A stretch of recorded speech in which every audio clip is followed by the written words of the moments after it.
नमस्कार, मैं हिमांशु मिश्रा और आप देख रहे हैं न्यूज़ 24। तो राजनीति में कहा जाता है कि दिल्ली का रास्ता यूपी से होकर गुजरता है और यूपी में हाल फिलहाल कुछ वर्षों में एक नाम है जो सियासत में हलचल पैदा कर रहा है, वो अपना नाम बढ़ा रहा है और वो नाम है चंद्रशेखर आज़ाद का। मेरे साथ फ्रेम में आप देख रहे हैं आज़ाद समाज पार्टी के अध्यक्ष हैं। आज़ाद साहब, बहुत बहुत स्वागत है आपका न्यूज़ 24 पर। धन्यवाद आपका बहुत बहुत हिमांशु जी। जी आज़ाद साहब, सबसे पहले तो बात मैं करूंगा कि हाल फिलहाल में एक पटना में बैठक हुई है महागठबंधन की। इसमें अखिलेश यादव जी भी मौजूद थे। क्या आप भी इस महागठबंधन को सपोर्ट करते हैं? आप चाहते हैं कि आप भी इसका हिस्सा बने? देखिए, आज के जो हालात हैं, चाहे वो उत्तर प्रदेश के और देश के, इन हालातों पे काबू पाना और इन हालातों से आम जनता को निजात दिलाना, ये सबकी जिम्मेदारी। तो यूपी में तो पहले से ही हम लोग जो हैं मिलके काफ़ी चीज़ों को कर रहे हैं। नगर पंचायत, नगर पालिका का चुनाव हो या उपचुनाव हो, तो देश हित में अगर कुछ भी अच्छा होता है जिससे कि आम जनता को सुविधाएं और जो एकता, अखंडता और लोकतंत्र का जो सम्मान है वो बना रहे, तो उसके लिए हमारा प्रयास पहले से जारी है और आगे भी वो प्रयास हमारा जारी रहेगा। आपको निमंत्रण मिलेगा अगली बैठक के लिए, क्योंकि वो जुलाई में बैठक होनी है, तो आप पहुंचेंगे? देखिए, कुछ फैसले पार्टी के हैं। निमंत्रण आएगा तो पार्टी अपना तय करेगी, पार्टी के जो सहयोगी दल है उनसे बात करेगी, उसके बाद कुछ फैसले लिए जाएंगे। मैं आपसे यहाँ बैठ के कह दूं कि भाई निमंत्रण आएगा या नहीं आएगा, उसका अभी मुझे कोई जानकारी भी नहीं है। तो कोई निमंत्रण आएगा तो पार्टी के जो सीनियर लोग हैं, कोर कमेटी के, उनसे बात होगी और जो डिसीजन होगा फिर उसके जरिए उस पर आगे काम किया जाएगा। अभी हाल फिलहाल में हम अपने दल को उसको जमीन लेवल पे मजबूत करने के लिए काम कर रहे हैं और मुझे उम्मीद है कि आने वाले कल में आज़ाद समाज पार्टी के प्रति समर्थन जनता का बढ़ेगा, क्योंकि आज़ाद समाज पार्टी के लोग दिन रात मेहनत कर रहे हैं। जी, हाल फिलहाल में ओपी राजभर साहब ने एक बयान दिया है। उन्होंने कहा है कि महागठबंधन को मायावती जी को साथ में लेना चाहिए और उन्हें प्रधानमंत्री बनाना चाहिए। आप इसको लेकर क्या सोचते हैं? अब देखिए, जिन्होंने बयान दिया उनको ज्यादा इस बात की जानकारी होगी। आपको क्या लगता है? मैं तो ये समझता हूं कि अगर पहले एक ऐसा जो अलायंस, जो प्रयास चल रहा है अलायंस का, वो मजबूती से अलायंस हो और वो दिलों का भी हो और उसका वो सिर्फ चुनावी अलायंस ना हो, जनता में भी उसका समर्थन बने, एक दूसरे के प्रति जो कार्यकर्ता हैं एक दूसरे के, उनके अंदर विश्वास पैदा हो। गठबंधन जीतने के लिए होना चाहिए, जनता की मदद के लिए, ना कि किसी को गठबंधन के सहयोगियों को हराने के लिए। तो जो राजभर जी ने जो बयान दिया बहुत सोच समझ के दिया होगा, अपना फायदा नुकसान देख के, और वर्तमान के जो हालात हैं, सियासी हालात, उसमें वो वहां अपने आप को कहाँ खड़ा देखते हैं उस हिसाब से दिया होगा। मायावती जी को लेकर चंद्रशेखर जी क्या सोचते हैं? उनके साथ क्या जाने की संभावनाएं बन सकती हैं? उनको लेकर आपके मन में क्या है? देखिए, मैं उनका बड़ा सम्मान करता हूँ। जाति से ऊपर उठ के भी उन्होंने काम किया है, बहुत मेहनत की है, कमजोर वर्ग के लोगों को नए अवसर पैदा किए हैं। माननीय काशीराम साहब ने जो सपना देखा था उसको उन्होंने आगे बढ़ा है। हाल फिलहाल में वो उस तरह से उतनी राजनीतिक रूप से ताकतवर नहीं रही, तो वो उसके बावजूद भी मैं हमेशा मेरे मन में, मेरे दिल में उनके प्रति जो सम्मान था वो आज भी है, कल भी था और आगे भी रहेगा। मैं समझता हूँ उनको आगे बढ़ना चाहिए, उनको आगे नेतृत्व करना चाहिए। वो एक बड़ी प्लेयर हैं, इसकी उनको इग्नोर नहीं किया जाता, इसमें कोई दो राय नहीं है। और मैं समझता हूँ क्योंकि कुछ फैसले उन्होंने हाल फिलहाल में लिए हैं, तो वो भी कुछ सोच रही होगी अपने समाज के हित में, पार्टी के हित में। तो मेरा काम है कि जो अच्छी कोशिश हो हम लोग उसका समर्थन करें। तो मैं उनका अभी भी दिल से जो है उनका धन्यवाद देता हूँ यहाँ तक इस आंदोलन को लेके आने के लिए। जो कमी उनकी रह गई है, जो उनके आंदोलन, उस आंदोलन में जो कमी रह गई इन वर्गों के विकास के लिए, उसके लिए बीड़ा हम लोगों ने उठाया कि हम लोग उसको पूरा करेंगे।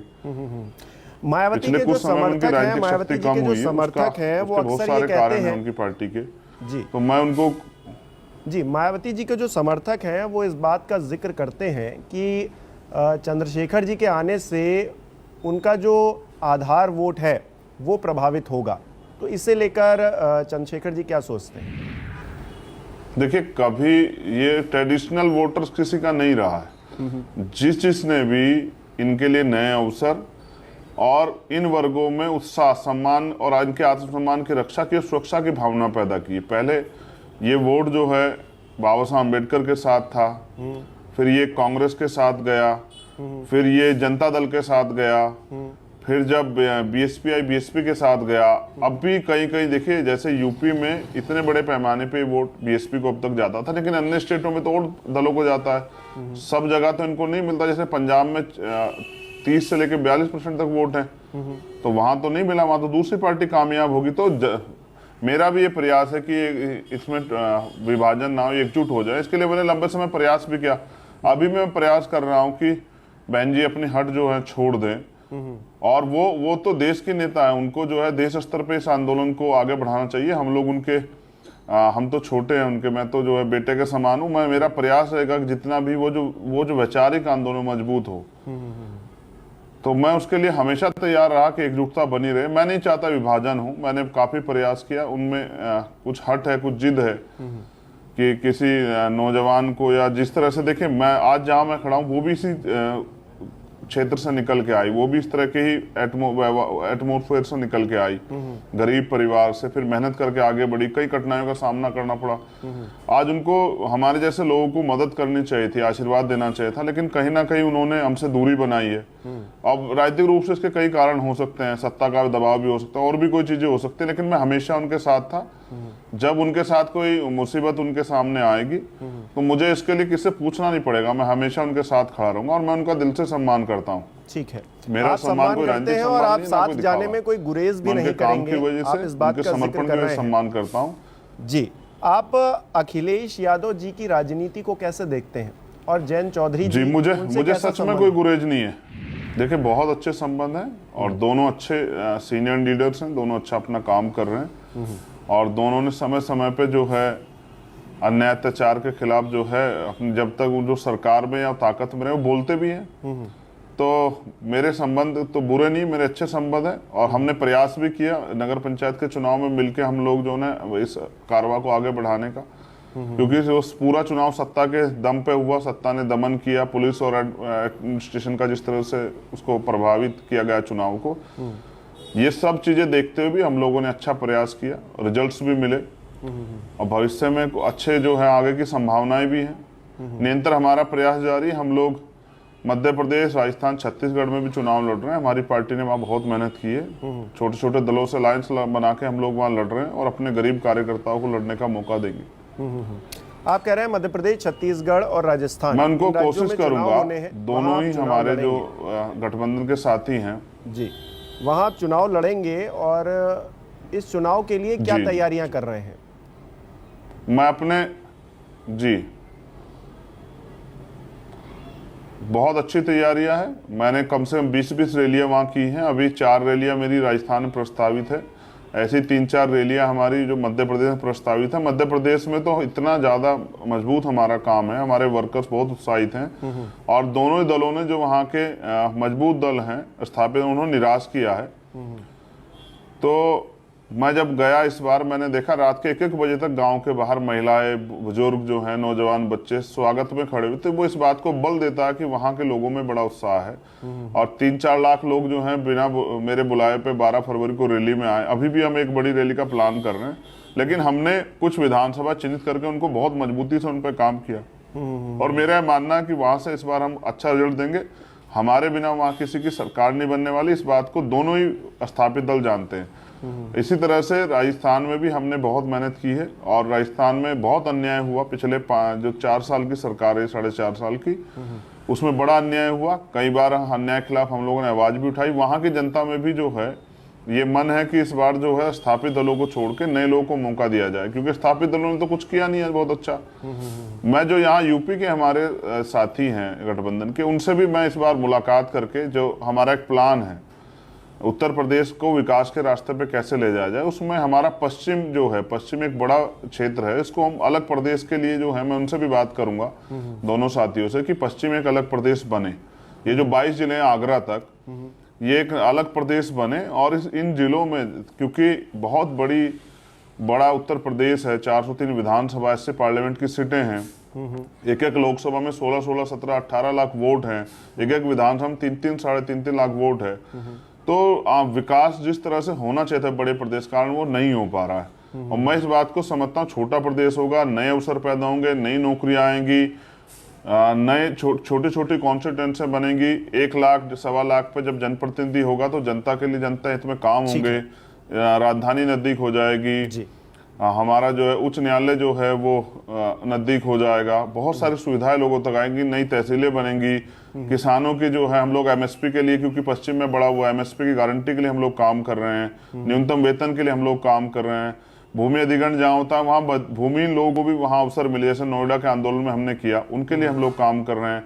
नई भर्तियां नहीं आ रही पिछले काफी लंबे समय से, नौजवानों के लिए नई रिक्तियां आएंगी जब बहुत सारा जो है नया स्ट्रक्चर बनेगा। तो मेरा ये मानना है कि जितना जल्दी उत्तर प्रदेश में विभाजन हो उतना जल्दी उत्तर प्रदेश विकास के पथ पर चलेगा। कोई एक सरकार अभी आज के उत्तर प्रदेश में विकास नहीं कर सकती है। तो ये मैंने महसूस किया, इसलिए हम अपने दोनों गठबंधन के साथियों से बात करेंगे कि वो इसमें हमारी मदद कराएं और हमारा समर्थन करें। क्या आप 2024 का लोकसभा चुनाव लड़ेंगे? अगर लड़ेंगे तो कितनी सीटों पर लड़ेंगे और उसको लेकर क्या रूपरेखा आपने अभी तक तय की है? देखिए, कुछ फैसले वो पाइपलाइन में हैं, पार्टी के फैसले हैं, मैं उस पर आज स्थिति क्लियर नहीं कर सकता हूँ। उसका कारण मात्र ये है क्योंकि जो हमारे गठबंधन के साथी हैं वो भी इस बात को जानते हैं, कुछ फैसले भी होने हैं, सभी लोगों से बातचीत चल रही है।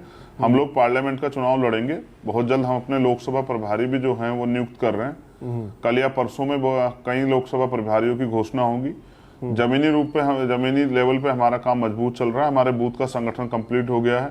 पश्चिम में हम यहाँ इधर बिजनौर, नगीना, सहारनपुर, कैराना इस पे मेहनत कर रहे हैं, मेरठ पे मेहनत कर रहे हैं और मुरादाबाद, इन सब सीटों पे हम लोग मेहनत कर रहे हैं। और मेरा ये मानना है कि इस बार पार्टी यहाँ से अच्छा रिजल्ट देगी। उधर सिद्धार्थनगर भी, पूर्वांचल की जो उसमें सिद्धार्थनगर, आजमगढ़, अंबेडकर नगर भी हमारी उसमें है, रीच में, हम उस पर भी मेहनत कर रहे हैं। आगरा पे भी हम लोग काम कर रहे हैं, फतेहपुर सीकरी, इन सब सीटों पे हम लोग प्रयास कर रहे हैं कि इस बार आजाद समाज पार्टी अच्छी मेहनत करके अच्छा रिजल्ट दे। हम लंबे समय से प्रयास कर रहे थे कि जो भीड़ हमारे साथ आती है उसको वोटों में कैसे कैसे तब्दील किया जाए, उसके लिए हमने काम करना शुरू किया है। हमने विश्वास पैदा किया जो भविष्य में हम लोग काम करने वाले उन योजनाओं को लेकर हमारे वर्कर जमीन तक जा रहे हैं। अभी एटा से लेकर लखनऊ तक की हमारी एक साइकिल यात्रा वहाँ के हमारे जो मंडल के संगठन के लोग हैं वो लोग निकाल रहे हैं। हमारे जो वहाँ के नेतागण, धर्मेंद्र कठेरिया, जो सब लोग जो हैं लगे हुए हैं, और उम्मीद है कि भविष्य में हमारे वर्करों का जो उत्साह है और जो समर्पण है उनका ईमानदार से इन वर्गों के उत्थान के प्रति, तो वो एक निर्णायक जो है भूमिका अदा करेगा। चंद्रशेखर जी, क्या आपको लगता है हमारा अंतिम लक्ष्य ये है पटना में एक बैठक हुई है, महागठबंधन की बैठक हुई है, हर किसी को एक साथ लाने की कोशिश हुई है, एक टेबल पर बातचीत करने की कोशिश हुई है, तो क्या आपको लगता है कि उत्तर प्रदेश के अंदर जितने भी विपक्ष के नेता हैं उन सबको एक हो जाना चाहिए, खास तौर पर अखिलेश यादव जी और मायावती जी को साथ में आकर, और भारतीय जनता पार्टी के खिलाफ क्योंकि खेमेबंदी हो रही है उसमें दोनों को सहयोग करना चाहिए? अखिलेश जी तो थे लेकिन मायावती जी नहीं थी, कैसे देखा जाए इसको?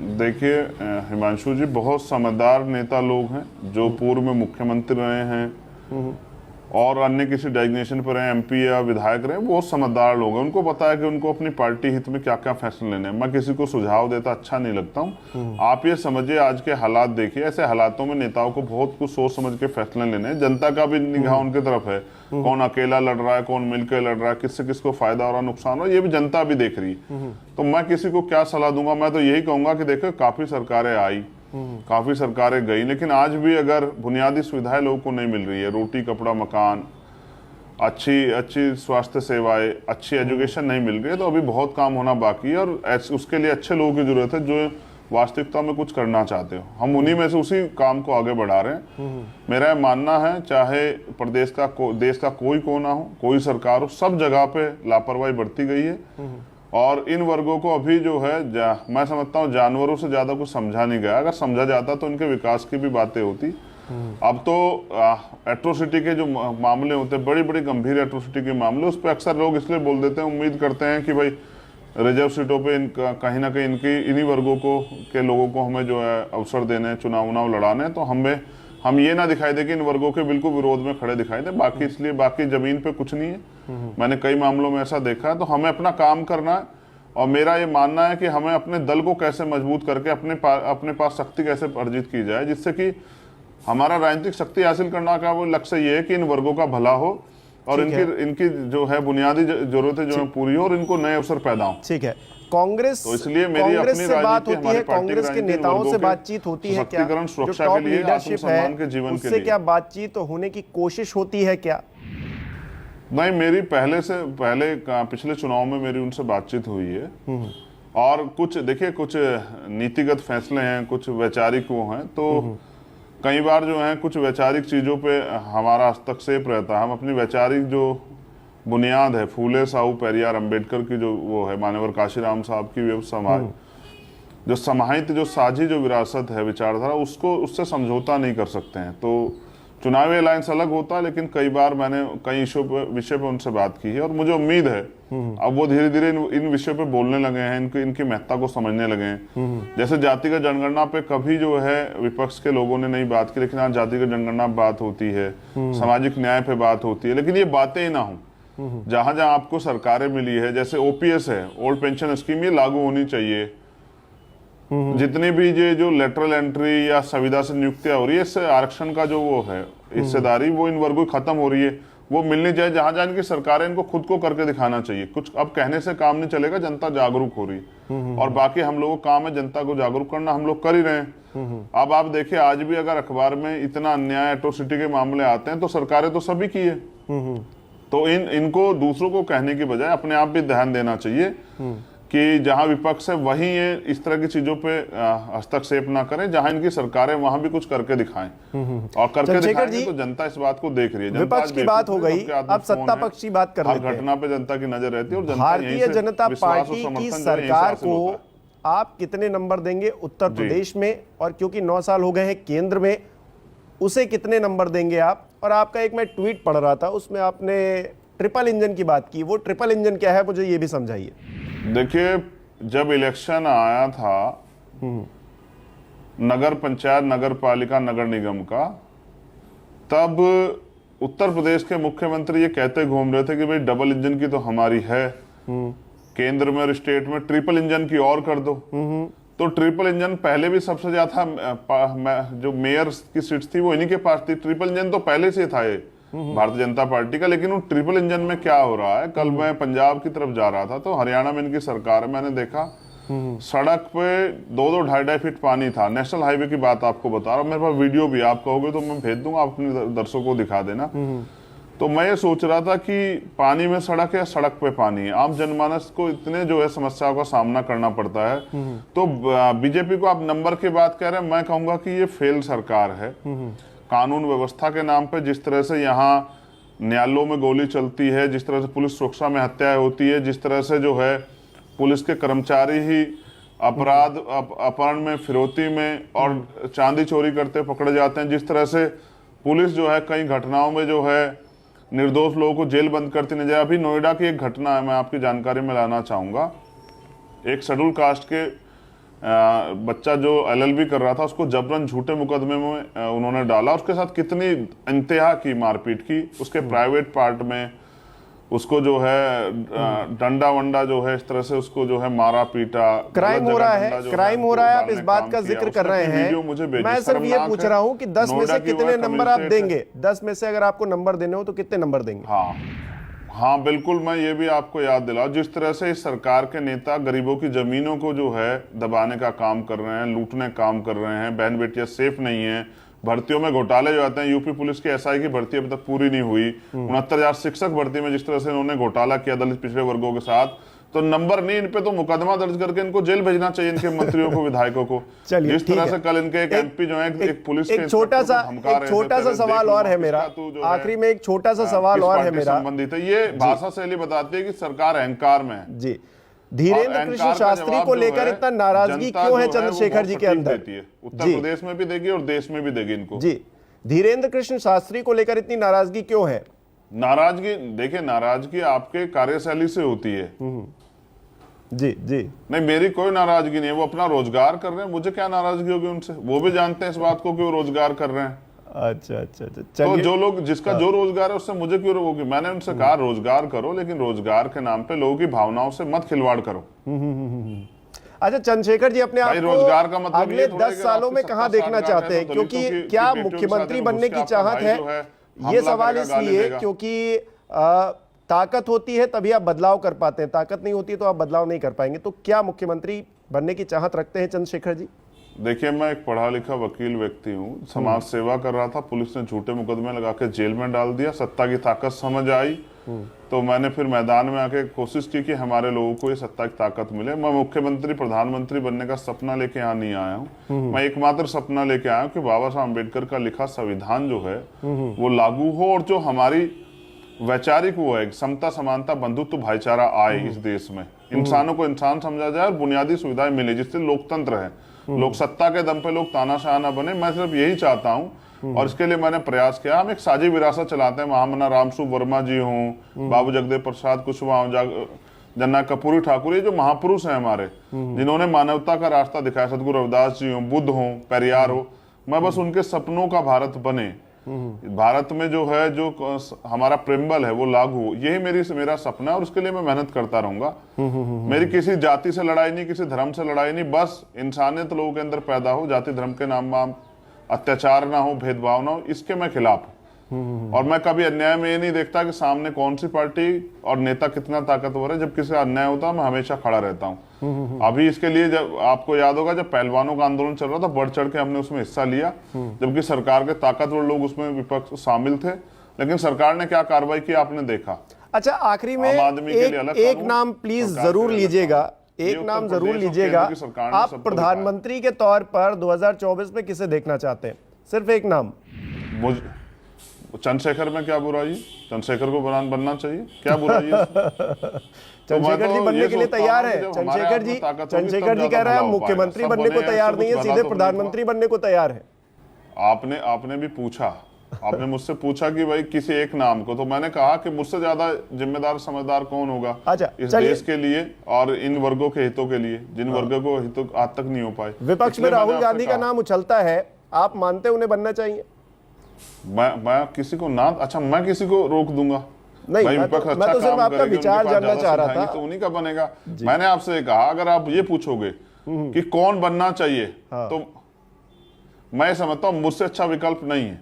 अगर आप ये पूछोगे कि कौन बनना चाहिए, और बाकी बहुत बहुत शुभकामनाएं मेरी तरफ से, बहुत बहुत शुभकामनाएं हैं। आप तय करेगा, मेरे कहीं से थोड़ा बनेगा भाई। बिल्कुल बिल्कुल, आप जिस समाज की बात करते हैं उसमें बहुत ही उत्थान की और जरूरत है।